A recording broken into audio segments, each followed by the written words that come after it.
আসসালামু আলাইকুম। আজকের রেসিপি ভীষণ মজার দুধে ভেজানো লাচ্ছা সেমাই। সেমাই আমরা কম বেশি সবাই খেয়েছি। আমার কাছে মনে হয় এটাই হচ্ছে লাচ্ছা সেমাইয়ের সবচেয়ে মজার ও সহজ রেসিপি।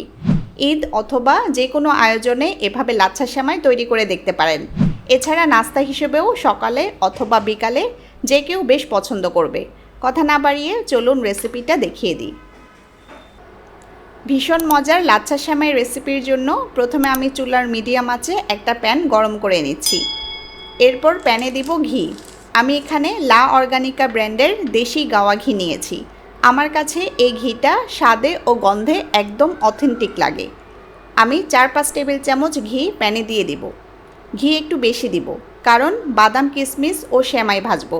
আপনারা চাইলে অর্ধেক তেল অর্ধেক ঘি দিতে পারেন, অর্থাৎ 2 টেবিল চামচ তেল আর 2 টেবিল চামচ ঘি দিতে পারেন। তবে শুধু ঘি দিলে টেস্ট সবচেয়ে ভালো আসবে।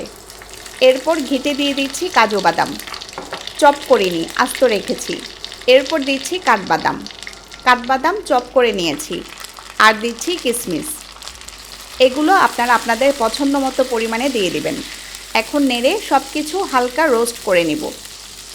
এগুলো ভাজার সময় চুলার আঁচ হাই হিটে রাখবেন না, লোতে রেখে ভাজবেন। চুলার আঁচ বেশি থাকলে পুড়ে যাবে, এগুলোর কালার নষ্ট হয়ে যাবে, সেমাই দেখতে ভালো লাগবে না। মিনিট খানেক ভেজে এরপর সব কিছু উঠিয়ে নেব। আগেই বলেছি বেশি ভাজবেন না, তাহলে কালো হয়ে যাবে। বাদাম কিশমিশ উঠিয়ে নেওয়ার পর অবশিষ্ট যে ঘি আছে তাতে লাচ্ছা সেমাই দিয়ে দিচ্ছি। 200 গ্রামের একটা লাচ্ছা সেমাই প্যাকেটে সবটা দিয়ে দিচ্ছি। 200 গ্রামের এক প্যাকেট দিয়ে রান্না করা লাচ্ছা সেমাই আপনারা 5-6 জনের জন্য সার্ভ করতে পারবেন। সেমাই দিয়ে অনবরত ঘিয়ের মধ্যে নেড়ে নেড়ে ভেজে নিব। ঘিয়ের চমৎকার ফ্লেভারে অলরেডি চারপাশ মৌ মৌ করছে। আপনারাও লা অর্গানিকার ঘিটা ট্রাই করতে পারেন। ওদের ওয়েবসাইটের লিংক ডেসক্রিপশন বক্সে দিয়ে রেখেছি। এই ব্র্যান্ডের মশলাসহ আরও বিভিন্ন প্রোডাক্ট রয়েছে, আপনারা ঘুরে দেখতে পারেন। ঘিয়ে ভাজতে ভাজতে লাচ্ছা সেমাইয়ের কালার যখন চেঞ্জ হতে শুরু করবে তখন চিনি দিব। এই রেসিপিতে আমি মোট 1 কাপ চিনি দিব। 1 কাপের অর্ধেক সেমাইয়ে দিচ্ছি আর বাকিটা রেখে দিচ্ছি। এরপর দিচ্ছি সামান্য লবণ। মিষ্টি খাবারে সামান্য লবণ দিলে স্বাদ অনেক বেড়ে যায়, তবে একদম সামান্য দিবেন। দিচ্ছি 4-5 টেবিল চামচ গুঁড়া দুধ। এবার নেড়ে নেড়ে সব কিছু মিশিয়ে দিচ্ছি। চুলা মিডিয়াম আঁচে আছে। চিনি দিয়ে 1.5-2 মিনিট নেড়ে মিশিয়ে দিলে হবে। আমাদের সেমাই ভাজা হয়ে গেছে। এখন চুলা অফ করে প্যান নামিয়ে নিব। সেমাই ভাজার পরের কাজ হলো দুধ জাল করা। এখানে আমি 1 লিটার গরুর দুধ নিয়েছি। আপনারা চাইলে পাউডার মিল্ক পানিতে গুলেও নিতে পারেন। 200 গ্রামের এক প্যাকেট লাচ্ছা সেমাই তৈরির জন্য 1 লিটার দুধ পারফেক্ট। এখন দুধে কিছু আস্ত গরম মশলা দিচ্ছি।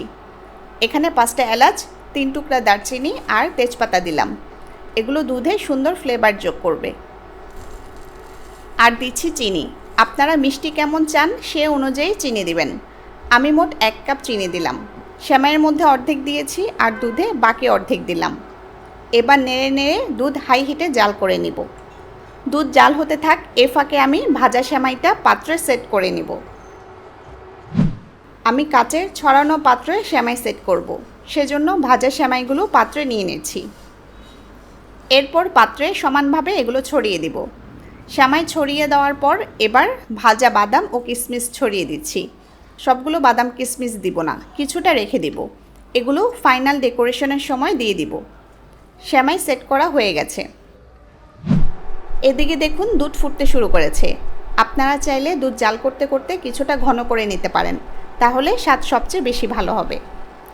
দুধ ফুটে ওঠার পর আমি একটা ছাঁকনির সাহায্যে আস্ত গরম মশলাগুলো উঠিয়ে নিচ্ছি। এগুলো অবশ্যই ফেলে দিবেন। এবার ফুটন্ত গরম দুধ সেমাইয়ে দিয়ে দিব। গরম দুধ সেমাইয়ে দেওয়ার 3-4 মিনিটের মধ্যেই সেমাইটা খাওয়ার জন্য রেডি হয়ে যাবে। দুধ দেওয়ার পর বাকি বাদাম ও কিশমিশগুলো দিয়ে দিচ্ছি।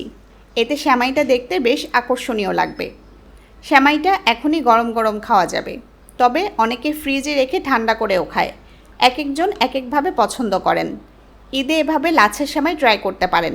যে কোনো বিশেষ দিন অথবা অতিথি আপ্যায়নে এটা সার্ভ করতে পারেন। সকাল বা বিকালের নাস্তায়ও সবাই খুব পছন্দ করবে। আমি অলরেডি চমৎকার ফ্লেভার পাচ্ছি, দেখতেও অনেক লোভনীয় হয়েছে।